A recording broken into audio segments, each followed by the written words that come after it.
Good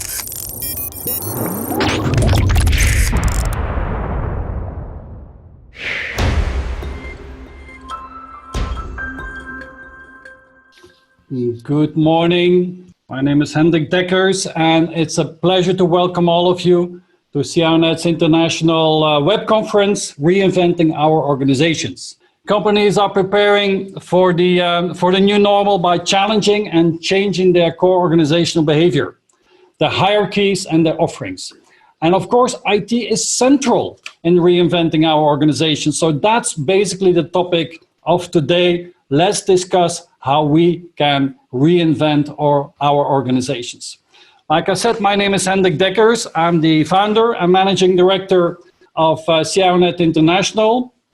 And I come from you live here from Mechelen, just north of Brussels in Belgium. And we are joined today by Mark in San Francisco, by Alejandro in Chicago, and by Michał in Warsaw. This is truly a global web conference today. Like we have said, we are in the middle of a perfect storm for our organizations. I mean, digital disruptions by the tech giants and the startups have already forced many organizations to reinvent themselves. Now the corona crisis comes on top of that, and it has forced our organizations to deal with the new normal of remote working, social distancing, and so on. And so the global economic crisis is on top of that. In some regions, even the political, social crisis is on top of that. So all that together is really a strong force that forces us to reinvent our organizations, reinvent its strategy, reinvent how we go to the market, how we service our customers, because that is key not only for the survival, but for the future success of our organizations. Unless you want to become the next Kodak, unless you want to become the next Nokia, your organization needs now faster than ever to reinvent themselves. We have two great companies with us today in this web conference. At the one end, we have Walgreens, represented by Alejandro. And Walgreens is the second largest pharmacy chain in the US, with no less than 10,000 shops in North America alone. And they are going through a massive transformation, a re-platforming and a massive transformation. And their global CIO, Alejandro Martinez, is here with us today to explain that, how he is leading that. The second organization, the second company that we have with us is Euroclear. And they are a global provider of settlement services for financial securities and transactions and safekeeping of investments. They have a financial holding of no less than 31 trillion euros. And they settle more than 800 trillion euros per year. And their global CTO, Michał Paprocki, will explain how they are reorganizing this, in fact, very traditional organization, very traditional company. I'm also joined by Mark Zawacki, and Mark lives, like I said, in San Francisco, and he leads the launch of CIONET in the US. Mark has, for the last 20 years, worked with large global organizations and has focused on helping them with strategy, growth, innovation, and organizational change. So first of all, Mark, a very warm welcome. How are you? How is San Francisco today? Great, thanks. Good to see everyone this afternoon. So, Mark, what I would like to do is, I would first like to go to Alejandro. So welcome, Michał, welcome, Alejandro, to this web conference. And I would like to start with a small introductions. So Alejandro, you're originally from Mexico, and you studied at the La Salle University in Mexico. You have an e-business degree of MIT Sloan. You studied leadership in Oxford. And you worked for many years at GM, at General Motors, both as a CIO in Mexico, all over LATAM, and in Europe as well. You have European experience, so you have lived in Europe as well. 2 years you were the CIO of a clinical research organization, and for now almost 4 years you are at Walgreens Boots Alliance, where first you were the SVP leading the digital transformation and IT shared services. And now, as you call it, you're on a loan to Walgreens as their global CIO. So Alejandro, if you could please introduce yourself a little bit. Who are you? We know that you live in Chicago. Who are you? What are you doing? And could you picture a little bit for those of you who don't know what Walgreens is all about, what this great company is? Excellent, excellent.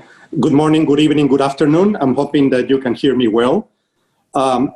First, let me start with a quick description of what is Walgreens. And I will be really fast. For those who are not aware what is Walgreens, we are part of a group called WWII, means Walgreens Boots Alliance. And I trust that we have a lot of audience coming from Europe. You might be aware of the Boots, the pharmacy across Europe. So we are part of the same family. We have around 10,000 stores across the US, and we are perhaps one of the largest retailers as well. Our revenues are around 120 billion per year. And another important data point, around 85% of our revenues comes from the pharmacy. And I will discuss a little bit later why this is so important. Now, if you think for a minute, around 85% of the US population live between 5 and 7 minutes away from Walgreens. This is the powerful or the brick and mortar if you combine with digital. I will revisit this topic a little bit later. So 10 million customers visit our stores on a single day. Walgreens is one of the most trusted brands in the US, because at the end of the day, you talk about your pharmacy, your health. Pharmacy, people trust in pharmacists. Perhaps people might not trust lawyers, but you trust your pharmacist. So I think that's very important. We are a company, we were founded in 1901, and the relationship with the pharmacist is extremely close. Now, we have 17 distribution centers across the US, and we manage all our transportation, logistics, supply chain, and so on. We're vertical and horizontal integrated. Now, really fast, I know that we would like to go to the meat of the conversation. If I can describe a store, a Walgreens store, there are three main components. In the front of the store, we have the retail business.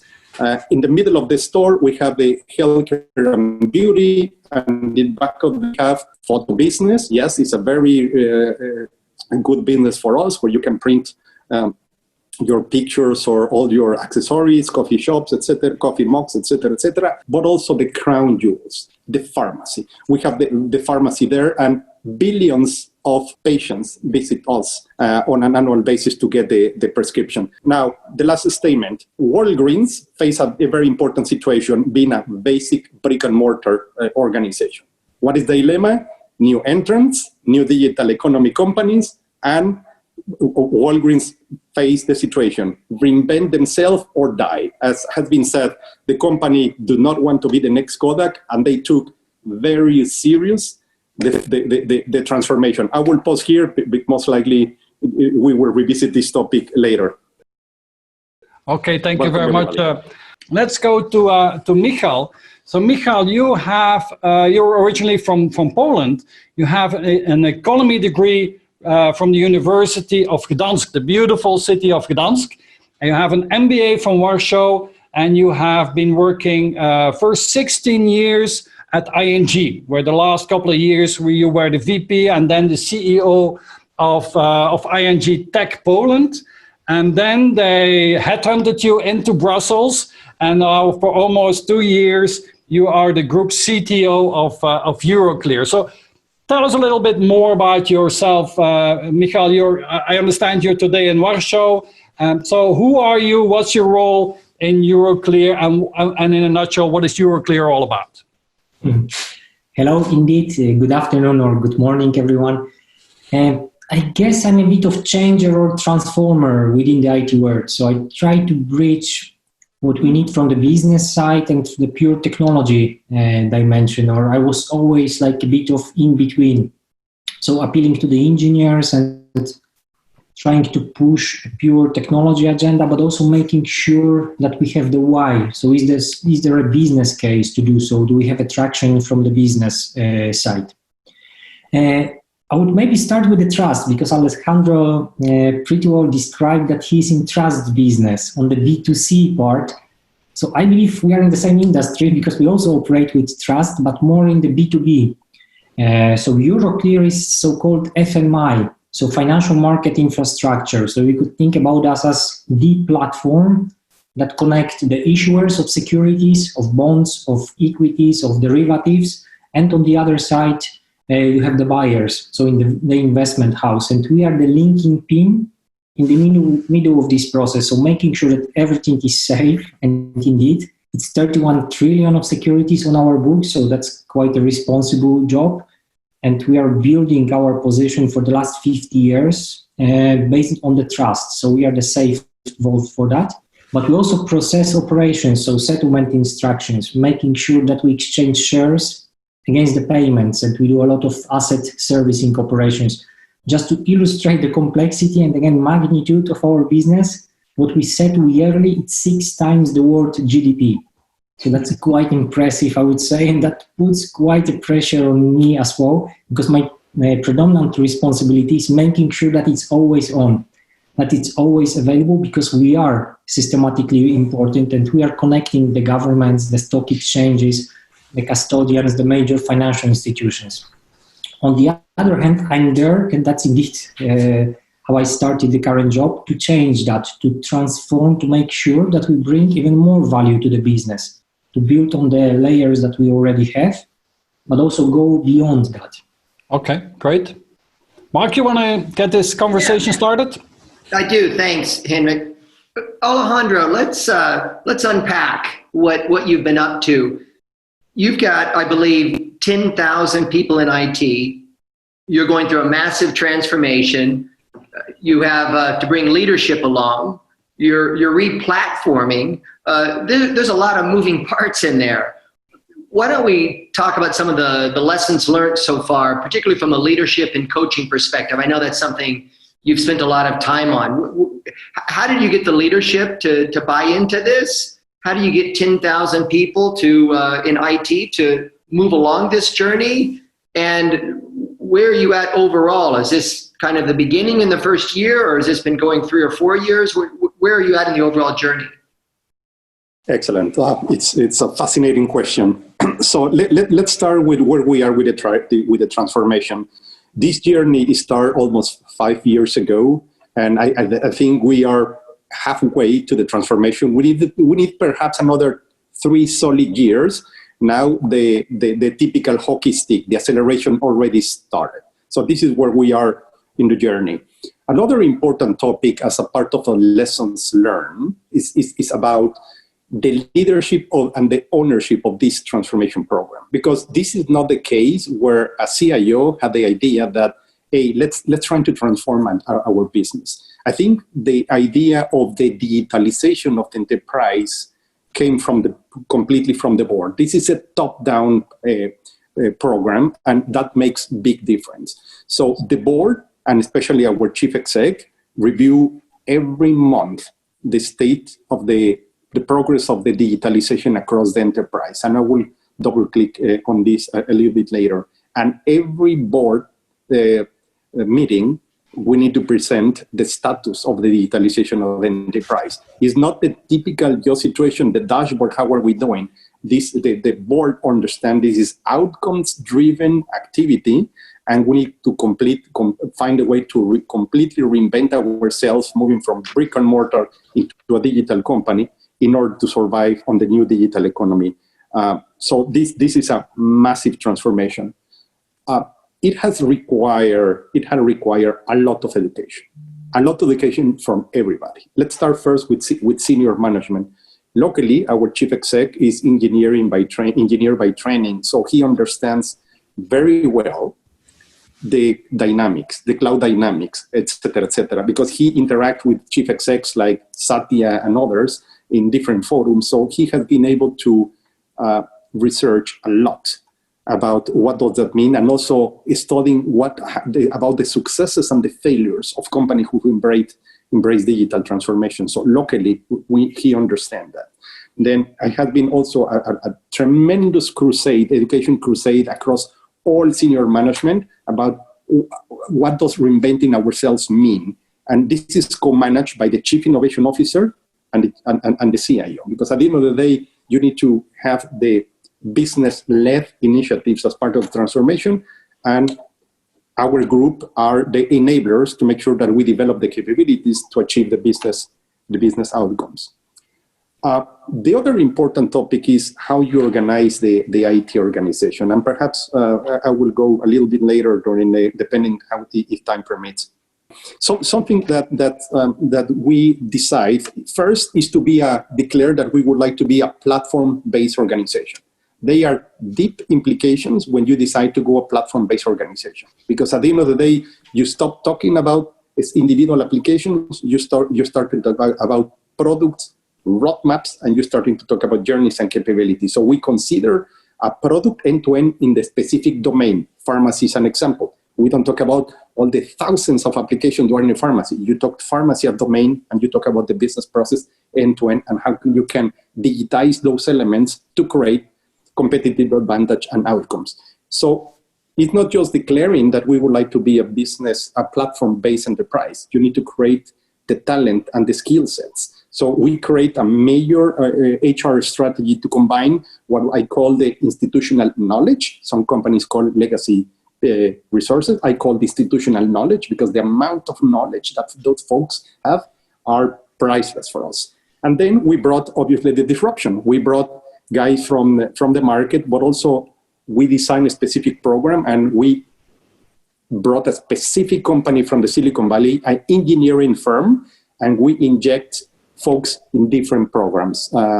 In some cases, to do on the job training. In some cases, we brought Scrum Masters. In some cases, we brought completely Scrum teams. In other cases, we brought the testing team, et cetera, and we were doing this in parallel, where we were reskilling all our employees about what is design thinking, what is platform thinking, what is Agile, and certifying everybody. I mean, this has been a journey. Please be aware that I mentioned that this journey started years ago. Now, for the last 2 years, I have seen a tremendous acceleration, and it's fascinating to see that a company in the a US enterprise company in the Midwest is building software at the speed and the quality of the Silicon Valley. Let me pause here. Okay, great. Thank you, Alejandro. Michał, could you paint us a little bit a picture of what are the challenges that Euroclear is going through, and what are the reinventions and the reorganizations that you and your teams are putting in place? Tapping on what Alejandro said again, I believe it's important to have a top-down strategy. In our case, it's pretty much similar. So we have a new strategy when we say, okay, we are in a position of power in the sense that the results are quite good or even spectacular, but we see some also threats on the horizon. So we see new wave of regulations. We see some technologies, especially blockchain, that could maybe disrupt some of the intermediary role that we are having. We see also some new entrants, some nimble small organizations that are coming with new services. And we also see pressure from our customers saying, okay, you should innovate or you should produce more value added.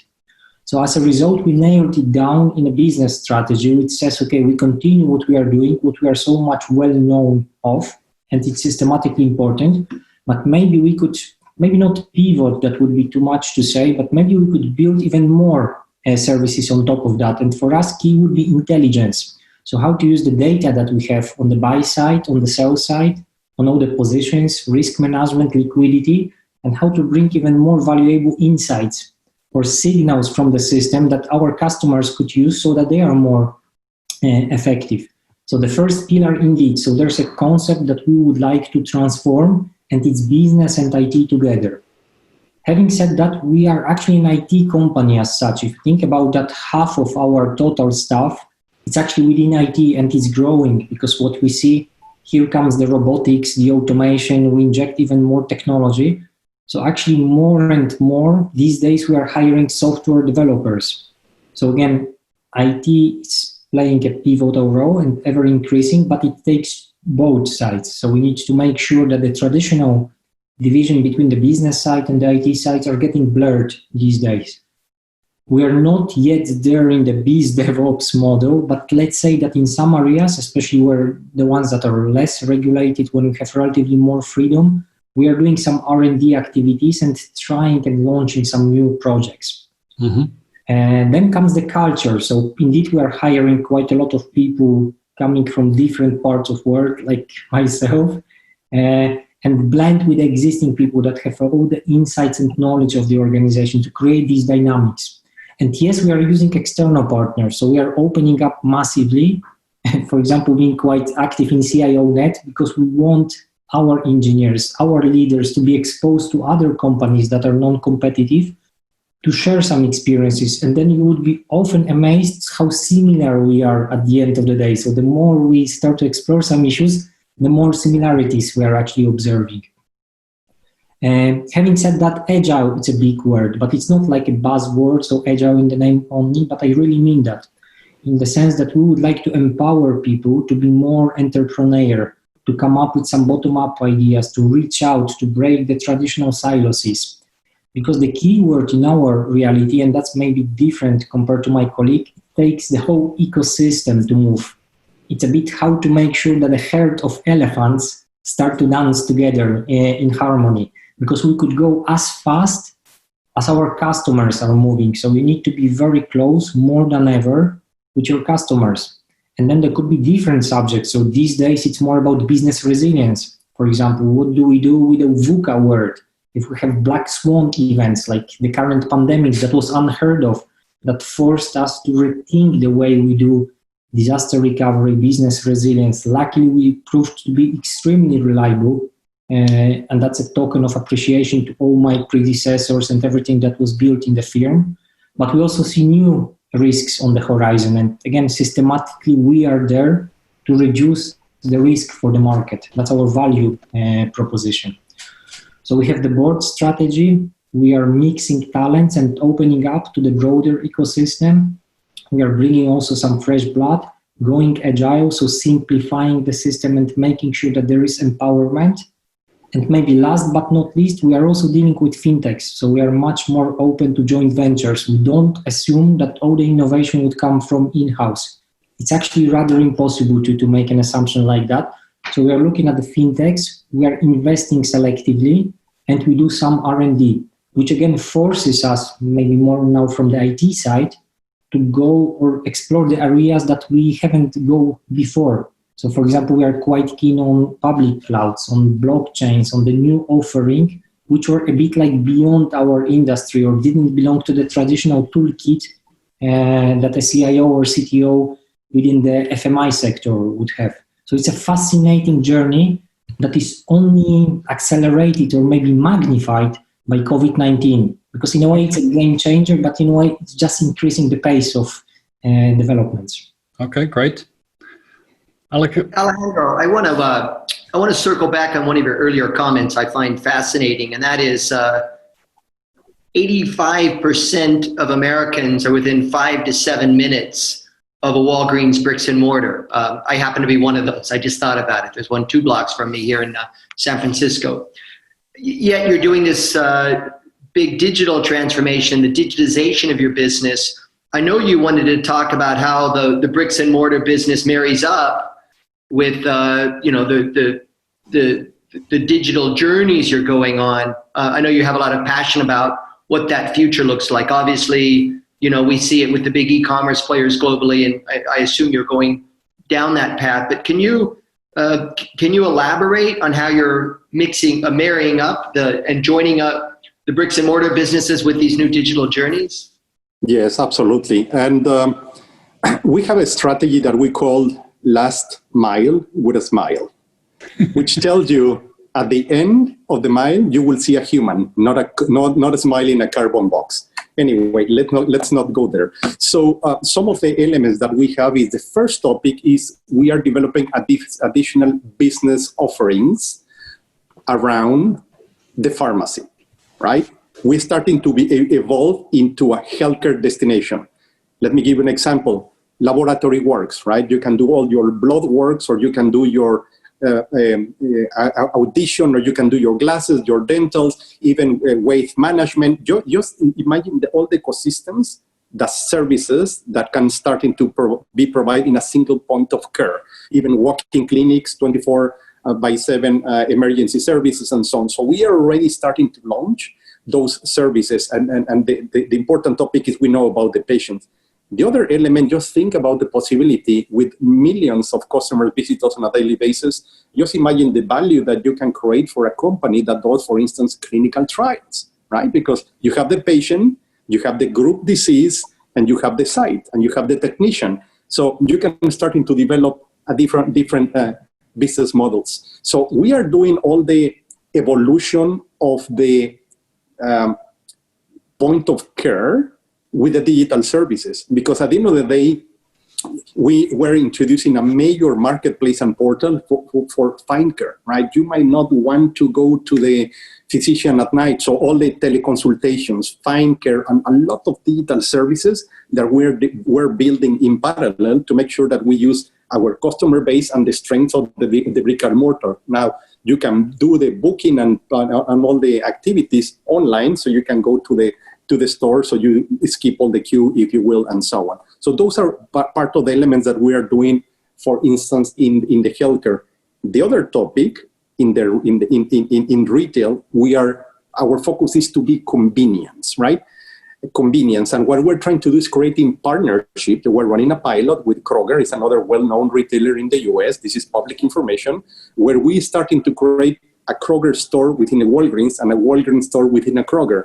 As a result, you're starting to see that we're starting to attract different demographic group of population, right? Because we have different assortment. We have organic products. We have things that the young generations are looking for, which is completely healthy, and all those assortments are now at our disposal. And the last topic, we're developing additional complementary services. Because at the end of the day, today, everybody suffers about the porch pirates, right? When you order something online, you're expecting that it will be in your porch, and guess what? The pirates already took your box, right? And what we are doing today is combining the brick and mortar and the Walgreens, which is 7 minutes away from you, 5 to 7 minutes away. So you can use us as a destination to pick up your package. And guess what? When you are there to pick up your package, perhaps you need milk, or perhaps you need bread, or perhaps we're starting to combine all those elements in order to create new offerings. And you have today a FedEx point of shipment and receiving as well in the Walgreens. So we are developing the ecosystems around convenience and how can you use your brick and mortar footprint to create entry barriers to the digital economy companies. Is fascinating, but that doesn't mean that all the strategy is brick and mortar. I hope that I have also be able to share that the digitalization and the creation of digital services is an overriding priority. So I'm not sure if we have anyone from Amazon on the call, but if they are, I will say game on. Thank you. That was very helpful. Michał, how do you look at Euroclear as Alejandro mentioned that he's building a platform enterprise? Can you look at Euroclear as one of the questions that we have in the chat here as a platform company as well? Definitely, but again, a platform for capital markets. So our value proposal, apart from trust, that you could really rely on us, that we are always secure and resilient by nature. We are also expanding our services, so both horizontal, we are connecting new markets, especially fast-growing developing countries that could have, thanks to Euroclear, we own a banking license, so we could give them access to capital markets so that they could do borrowing and they could exist on international markets, which is actually pretty much helping them with further development and maturing of their financial services and of corporate governance as such. So that's the breadth of the services.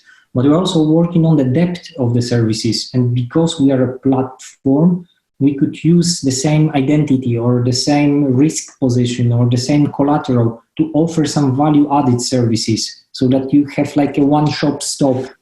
Again, it's a bit different in B2B systems. I wish I could show our outlet or physical products. But actually, we are more STP, so it's straight-through processing. We don't really have any screen options that we would explore. So it's more the world of APIs, of connecting the systems, of ensuring that we could go into modules and we could expose even more services towards our customers. But indeed, we see the interest and the convenience. It's pretty much similar to the pharmacy world. But the more markets you are having and the more products you have, the better off you are actually to stay and keep expanding business with Euroclear, because there's a scale effect as such. So let's zoom in a little bit, Michał. What is the new services that you're putting in place, deeper and broader? What is your favorite example of the things that you're working on right now or that you have recently delivered for your clients? We could analyze your instructions, check them against the market conditions and what other customers are doing, and actually forecast or predict where you are going to be short on credit or where a certain settlement instruction would fail. So we are using some predictive analytics to save you on the costs of liquidity, of risk management, to save pure back office operations. But that also sends you quite nice signals to your risk management that you could prove towards your regulator that you are more in control. Or these days it's shareholder right directive, so a bit like know your customer. So who is the ultimate owner of certain securities, so that we could clear you in case of sanctions and reputation risks and so on. So this is where we use BI and some artificial intelligence to spot some patterns. So that's pretty much similar to the retail world, but again, the use cases are a bit different. Okay, great. Alejandro, I want to get back to the talent issue, the people issue. We've known each other a number of years. We've worked together. I know your passion for leading people. And whenever I talk to people that report to you, they follow you. They're very passionate about your work. 10,000 people in IT. How is that process bringing them along? Are all going to make it? What are the challenges? What are the opportunities?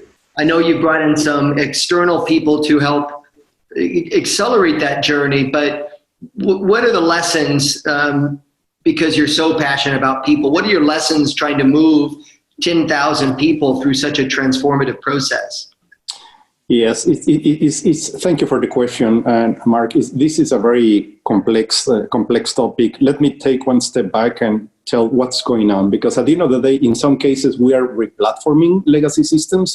In some cases, what we're doing is create new capabilities. So there's a point where the legacy environment you will starting to go to sunset, and then the new platforms are taking over. So we're in a moment of inflection where we have the double run effect. So first, let's talk about the institutional workers that I call it, right?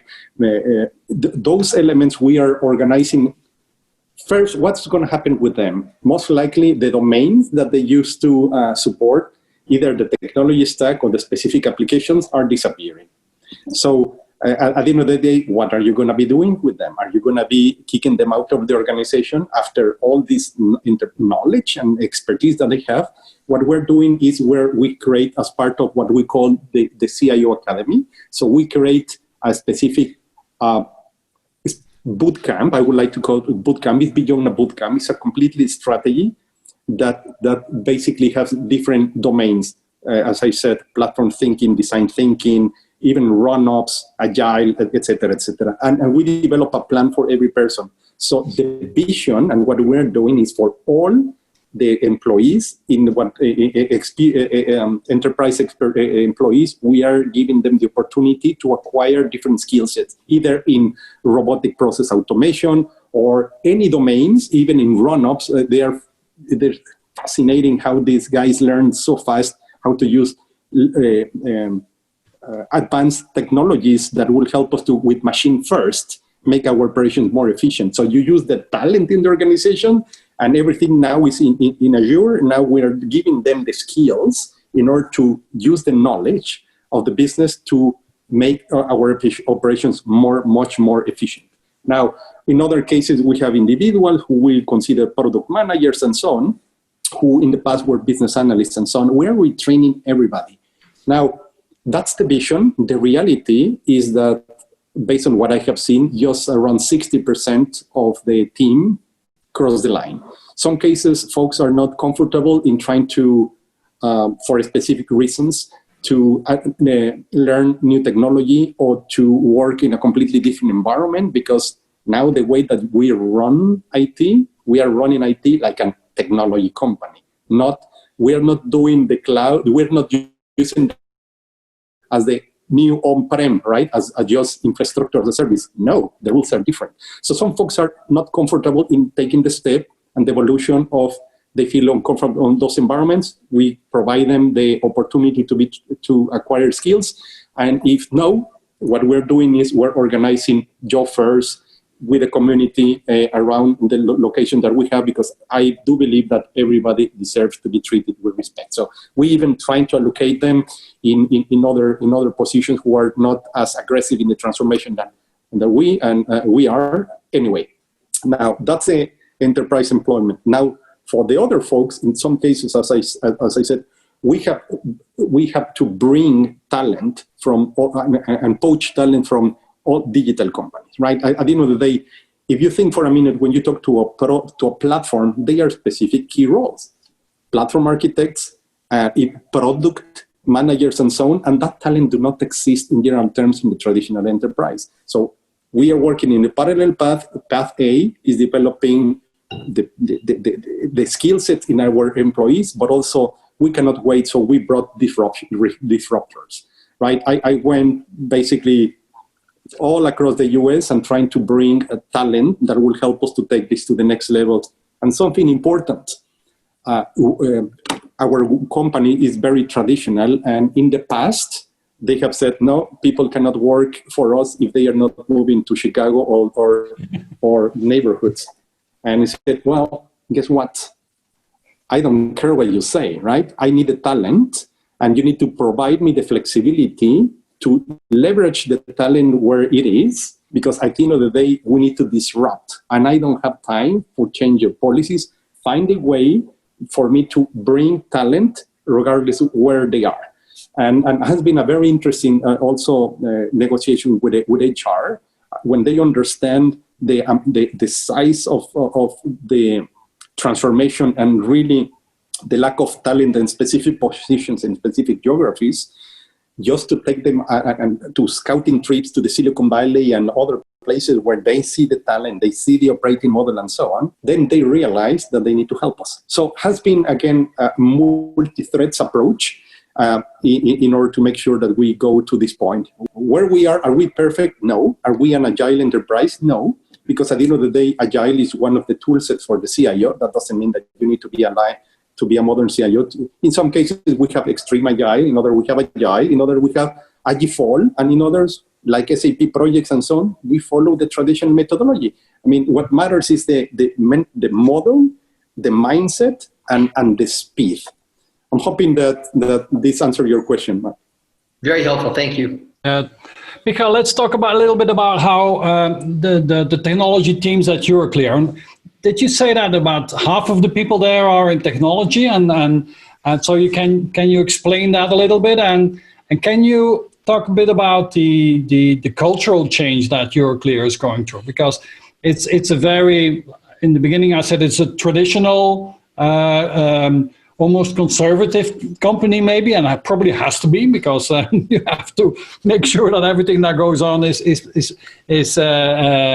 perfect. But how do you make a change in a traditional organization like that and make it more modern culture-wise? It's not easy, I have to admit. If you would go into our website, you would see that we are risk-averse. That's like an notion that we are proud of. And then imagine driving agile or fail-fast methodology. So at first sight, it looks like a big contradiction. And seriously, some people were confused when I started to preach maybe more entrepreneurial, more aggressive approaches. But I am in the people business. I truly believe that you could buy any technology and any solution, or you could do that with a partner or with a joint venture or with a fintech. So that's not the name of the game. It is how to make sure that you have the sheer energy and the capability, the culture to embrace that, to spot some opportunities, to integrate them, to do that IT with business, to also bring your customers in. So to be honest with you, my first year at Euroclear was almost predominantly about culture and people management. So I spent a lot of time communicating with people, like one-to-one talking with the engineers. For some of them, even like 20 years in the service, that was the first time ever that they had like a quality discussion with CTO, because I was very eager to learn what are the problems, so how the situation really looks like beyond the PowerPoint layer. And I believe that was very appreciated because it gave me a lot of insights into what is going on, and it also creates some layer of trust that you are there for real to listen to the people and to respond to their problems. Then we also do leave no man behind, in the sense that we truly double down on our efforts for training to upskill people.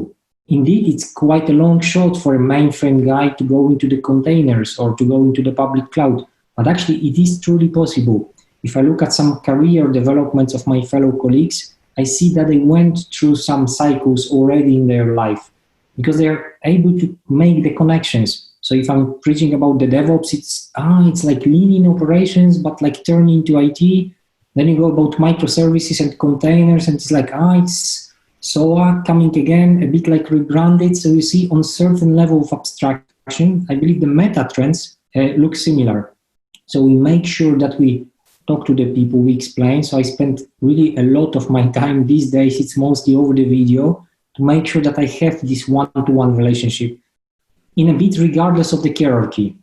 So I deal with my direct reports, but I also reach out to whenever it's possible to make sure that I'm there to answer any questions, to explain myself firsthand what this transformation is about.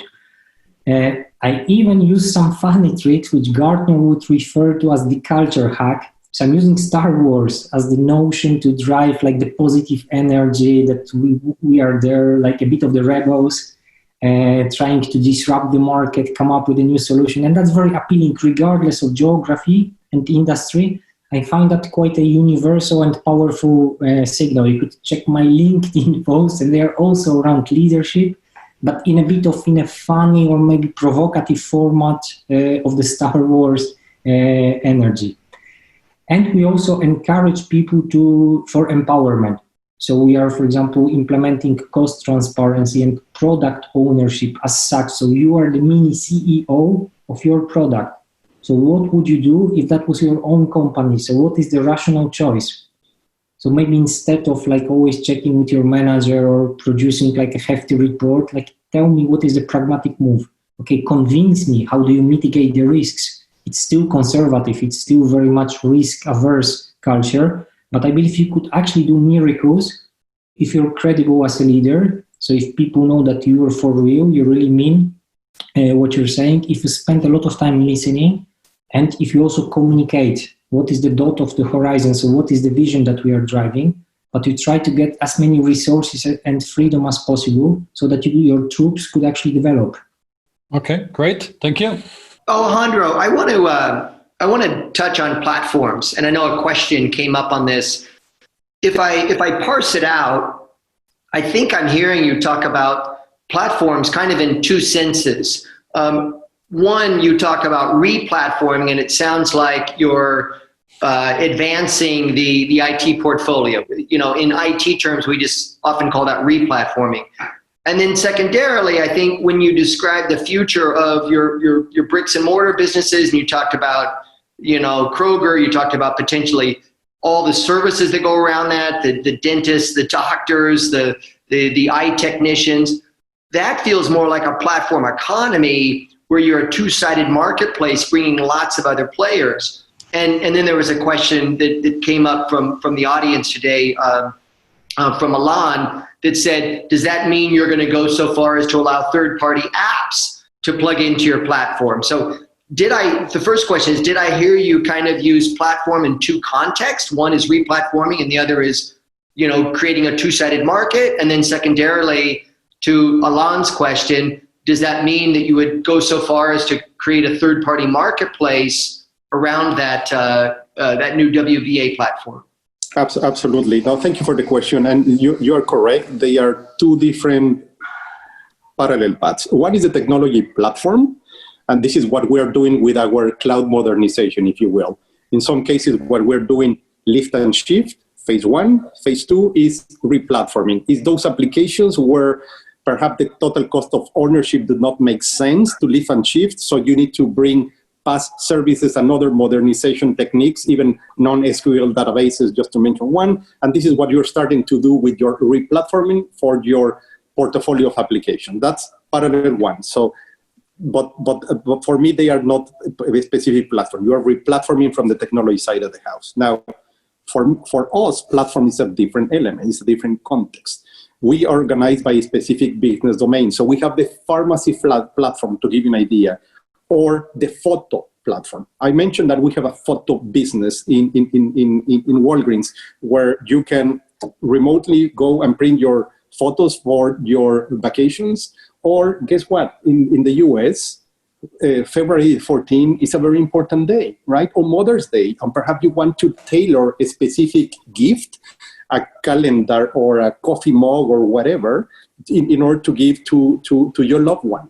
Right? We, as part of our digital platform, we have developed APIs, and we're continue developing more and more and more APIs to make sure that the B2B and B2C can connect to us. We have a strategy called the digital decoupling, which is exactly how can we enable more APIs to all our services so we can go to a more open enterprise. Because just imagine the possibilities for us to evolve into a pharmacy as a service. I will leave it there, right? But is to think big and wide about the art of the possibilities. For sure, you need to start by enabling connectivities to specific activities, open your enterprise, open your services, but be very smart in how you manage your digital decoupling. At the end of the day, you're trying to expand your ecosystem. And if you think for a minute, all the services that I mentioned that we are enabling, you need APIs to your partners, because at the end of the day, they are individuals in our stores who are our partners. The weight management clinic, to give an idea, we have a partner there. And if you want to book a session, you do through the booking systems and then the APIs and so on. So yes, so we are creating big business platforms that this is where the power for us resides, right? I'm hoping that I have been able to express myself. That makes sense, yes. Michał, let's talk a bit about the impact the current crisis has on Euroclear, on your organization.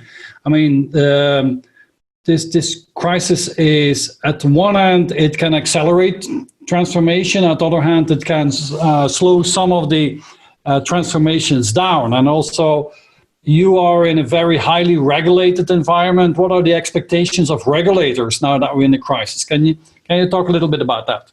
Yeah, it's a multi-layered question. So I'll start maybe a bit provocative. So the current crisis helps.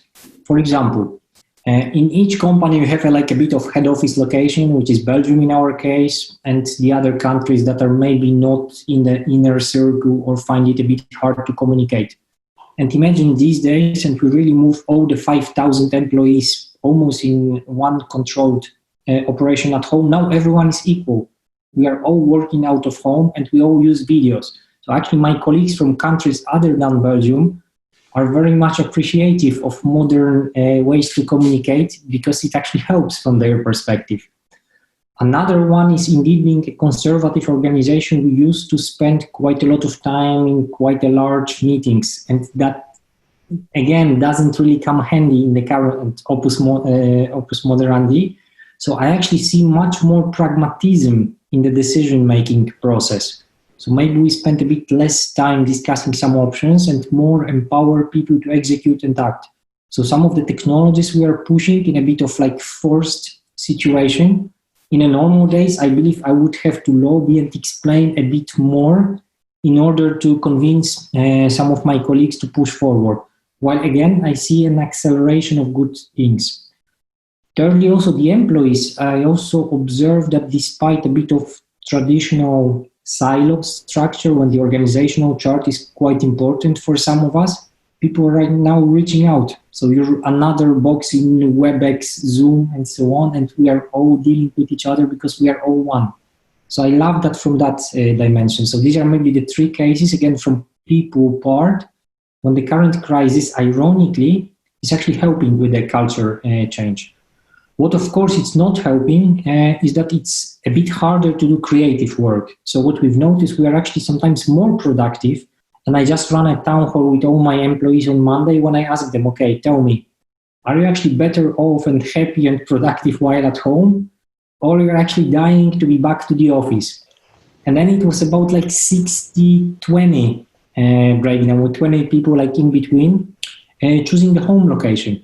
So they see that it's actually more meaningful, it's more productive, it helps to optimize the work-life balance. But there's also a red flag raised, okay, it's okay for business as usual when we are working on the projects that were already authorized pre-crisis or on some plain vanilla business as usual operations. But it is a bit hard right now to organize a brainstorming session. How do we do whiteboarding? That's a technology that I'm exploring right now. How do we do design thinking sessions? So we really miss these face-to-face interactions. Also meeting with our customers and with business partners. So I believe after a period of time, it would be a bit tricky to work only in a remote model. So that is maybe where we need to balance that. When it comes to regulators, and I would have the pleasure to meet all the leading regulators in EU tomorrow, that would be on cyber aspects. Of course, they want us to run some extreme but plausible scenarios. That's how we call it in our industry. So, okay, how about the black swans? Some things were a bit like unheard of, or maybe beyond the normal risk management. But whoa, we never had a scenario that at one point of time, all the people would be working out of home. We always manage like dual locations. Okay, so if this country is struggling, we have the other one. Or we have our Asian operations in Hong Kong. And come on, it's a stable place. You wouldn't have like riots there or pandemics. And you see, now we have the situations that forces you to explore your business continuity. And that is what regulators are asking. Okay, are you really prepared for some new scenarios, some new vector of attacks? So for example, cyber is coming to town these days. We see an increased amount of some phishing exercises or people that are actually misusing the corona crisis. So we really need to watch out. So again, it's a bit of balance part. I believe from the people, collaboration, culture part, I actually enjoy that. And I see a lot of good traction. And my engagement, I measure employee engagement on a monthly basis. Actually, despite all the hardships, it's up. It's 7.4 in 1 to 10 scale. And I'm super proud to see that because people appreciate the care that we are taking, the communications, the honesty, the freedom, the empowerment. So it's all good stuff. And actually, it would take me more time to get into that result while in the normal office situation. But again, on the innovation, on the regulators, on the risk side, you really need to be extra prudent these days. And that doesn't make my life easier. Okay, great. No, I think there's a lot of business continuity plans that that need to be rewritten now that we have witnessed this. Mark, over to you. Yeah, Alejandro, we're coming up to a close. In fact, maybe a question for both of you. In your opening comments, I noticed you both immediately said you have top-down support. And of course, at WWII, Stefano has been very vocal in his pushing of the transformation. I suspect there might be a few CIOs and CTOs on the line that don't have that luxury right now of top-down support in an environment where they really need to change. So my final question for both of you is, for those CIOs and CTOs on the listening today on the webinar that don't have that support, what would be your one or two recommendations to begin putting that in place? Yes, well, this is an interesting topic and is a very common challenge that everybody is facing. So couple of things that my colleagues can do. Unfortunately, nobody's a prophet in their own right. Regardless how hard you push, if you're not getting the traction, you need to defraud, and there's a couple of avenues that you can do, right? One of the avenues is you can reach out to a board member, right? Especially they are some individuals who are more recipient, and you can even present your strategy and the need to do something, and they will bring somebody at the board level who's starting to educate a couple of board members, and you create the Ignite. So that's something that can be done, and there are specialized services that can help you to work with digital board, et cetera, et cetera. Don't be shy. If you think that the company is not embracing the change, I think it's your responsibility as a leader to make sure that you start the transformation. So that's one of the paths. The other element, they are even a very senior. If you are considered as a trusted advisor in the organization, either with the chief exec of the company or the CFO, or analyze what are the bigger influencers, and I think really present the scenario. And I like the example about the Star Wars, right? If you don't change, well, guess what? You're going to be disappearing, and this is what we need to do. And starting to find a way through quick wins to start the digitalization journey. Digitalization journey cannot be done in 2 seconds, but you need to start the ignite. Those are perhaps a couple of ideas, Mark, for our colleagues. Fantastic, thank you. What I do on my side, so sometimes it's the taxonomy. So I've noticed that if I talk about modernization of legacy systems and I refer to IT debt, that doesn't sound like super appealing. But how about if I follow an advice of a fellow CIO who happens to be just 2 blocks away and refers to that as digital deficit? You see, then it sounds a bit nicer. It's like the same story, but you could explain that in the language that business would be more receptive to. Secondly, of course, it's a bit of networking. So maybe you could tackle that from the risk angle. How about if CRO would be your biggest ambassador? So presenting something as a systematic risk, and by doing so it's almost like a byproduct that you do innovation as you go, but you're de-risking the whole system or making the model more sustainable. Or maybe it's the CFO that you could reach out to, because there's a especially appealing business case that a bit challenges the status quo, so people might be hesitant to onboard on that. But hell, there's a nice case to do that. And also what we do is that we are asking our partners and doing some reference trips, so especially to some other fellow financial institutions. Because as mentioned, there are a lot of similarities, and sometimes it helps. I use that quite heavily while onboarding public cloud, which was considered a bit like as a not really that much secure option. But then if you have a call with the exco of, let's say, quite respectable stock exchange or another FMI, and you see, okay, these guys are actually roughly on the same journey. And then you reach out to regulators saying, okay, what is your position? So what are the assurances that you're looking for? And then slowly but surely you realize that actually much more than you originally envisaged is possible. But you need to approach that from smart way. So building alliances, explaining and targeting individuals, and using some benchmarks or some peers that are maybe on the same journey. So far it works for me quite nice. Okay, great. And so it's just on the hour now. So I would like to thank Alejandro for being with us out of beautiful Chicago. Thank you so much. Thank you, Michał, for sending may the force be with you in Warsaw. Thank you, Mark, out of San Francisco. I really, really appreciate that. I've got a couple of final slides that I wanted to share with you. So I think this was a really, really great discussion. And as you know, we've already run quite a number of these web conferences. In fact, we started with our first virtual web conference back on the 14th of February of this year, and then we did one in March, we did 2 in April, May, and so the next one that I want everybody to register for is on the 26th of June of this year, so in about 16 days, just over 2 weeks, where we're going to have a panel of top digital leaders out of the finance sector and out of the public government sector.